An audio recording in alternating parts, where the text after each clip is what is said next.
जय माता दी प्रिय भक्तों, क्या आपको लगता है नवरात्रि खत्म होते ही माता रानी अपने धाम लौट जाती हैं? नवरात्रि के इन 9 दिनों में हमने जो भक्ति, जो साधना और जो दिव्य ऊर्जा अपने जीवन में जगाई है, क्या वह नवरात्रि के 9 दिन तक ही मान्य है? कैसे नवरात्रि की सकारात्मक ऊर्जा धीरे धीरे कम होने लगती है?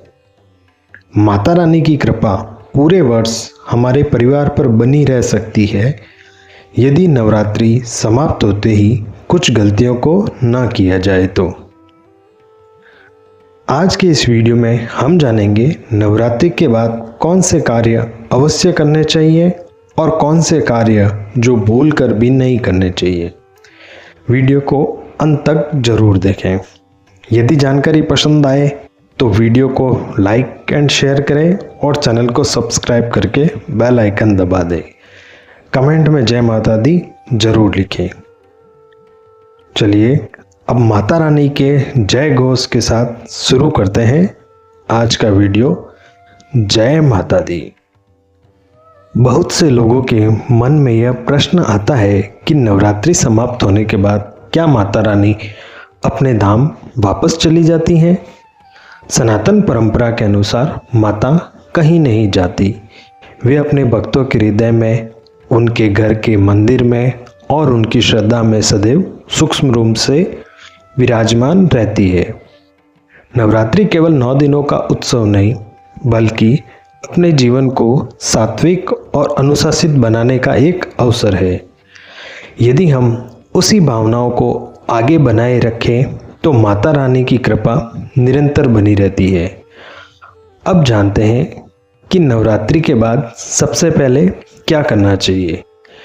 यदि आपने नवरात्रि में नाम जप, दुर्गा चालीसा, दुर्गा सप्तशती या किसी भी मंत्र का जाप किया हो तो नवरात्रि समाप्त होने के बाद उसे अचानक से बंद ना करें।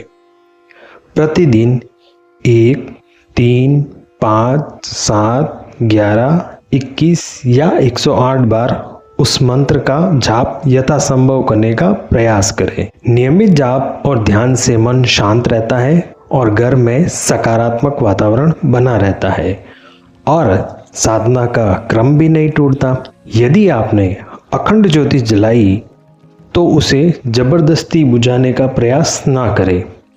जब उसका समय पूरा होगा तब उसे स्वाभाविक रूप से शांत होने दें। इसके बाद प्रतिदिन सुबह और शाम माता रानी के सामने घी या तिल के तेल का दीपक अवश्य जलाएं।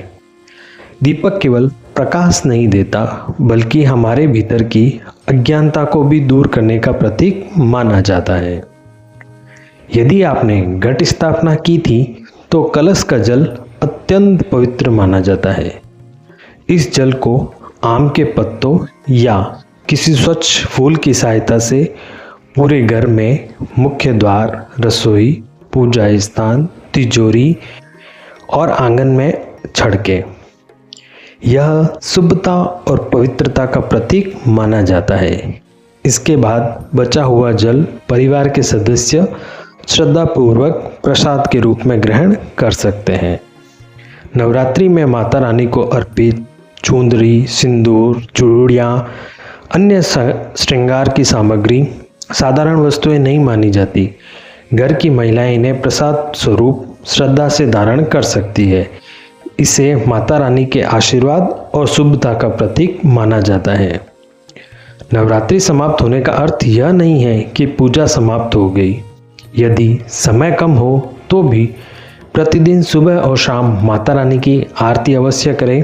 भोग में बतासे, मिश्री, मखाने, फल या घर में उपलब्ध कोई भी सात्विक वस्तु माता को अर्पित की जा सकती है। भक्ति का मूल्य वस्तु से नहीं, भावना से होता है। 9 दिनों की पूजा में यदि मंत्र का उच्चारण गलत हुआ हो, पूजा में कोई भूल हुई हो, नियम कोई ढंग से ना निभाए पाए हो तो माता रानी से हाथ जोड़कर क्षमा अवश्य मांगनी चाहिए। माँ करुणामयी है। सच्चे मन से की गई प्रार्थना को वो सदैव स्वीकार करती है। आइए अब जानते हैं कौन से कार्य हमें गलती से भी नहीं करने चाहिए। नवरात्रि में जो संयम हमने रखा वही हमारी सबसे बड़ी साधना है।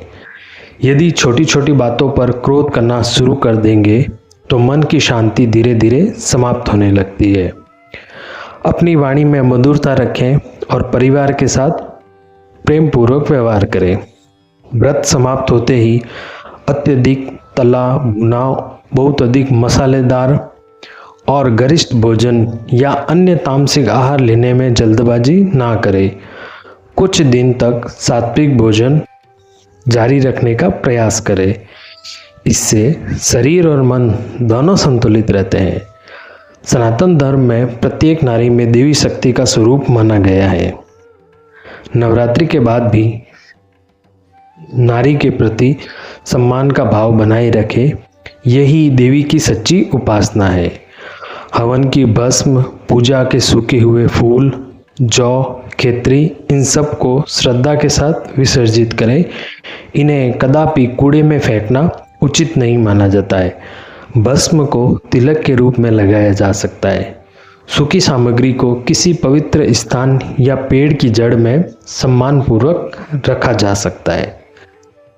नवरात्रि में यदि आपने ब्रह्म मुहूर्त या सूर्योदय से पहले उठने का नियम बनाया था तो उसे यहीं समाप्त न होने दें। यही अनुशासन धीरे धीरे पूरे जीवन को बदल देता है। सुबह का समय साधना, प्रार्थना और सकारात्मक विचारों के लिए सर्वोत्तम माना गया है। प्रिय भक्तों, नवरात्रि केवल 9 दिन का पर्व नहीं है, यह जीवन जीने की एक पवित्र शिक्षा है। यदि इन छोटे छोटे नियमों को श्रद्धा और विश्वास के साथ अपने जीवन में अपनाया जाए तो मन में शांति, घर में सकारात्मक वातावरण और माता रानी की कृपा का अनुभव लंबे समय तक बना रह सकता है। सच्ची पूजा केवल मंदिर में नहीं बल्कि हमारे व्यवहार, विचार और जीवन की सात्विकता में दिखाई देती है। यदि आपको यह जानकारी उपयोगी लगी हो तो वीडियो को लाइक करें, कमेंट में जय माता दी अवश्य लिखें। इसे अपने परिवार, मित्रों के साथ शेयर करें ताकि अधिक से अधिक लोग नवरात्रि के बाद भी माता रानी की कृपा और सात्विक जीवन की इस परंपरा को आगे बढ़ा सके। दोस्तों, ऐसी ही धार्मिक कथाओं, व्रत, त्योहारों, मंदिरों और सनातन संस्कृति से जुड़ी वीडियो देखने के लिए चैनल को सब्सक्राइब करना ना भूलें। जगत जननी माँ जगदम्बा सब पर कृपा करे, इसी प्रार्थना के साथ आज मैं आप सबसे आज्ञा लेता हूँ। मिलते हैं नेक्स्ट व्लॉग में, तब तक के लिए जय माता दी, जय माता दी, जय माता दी।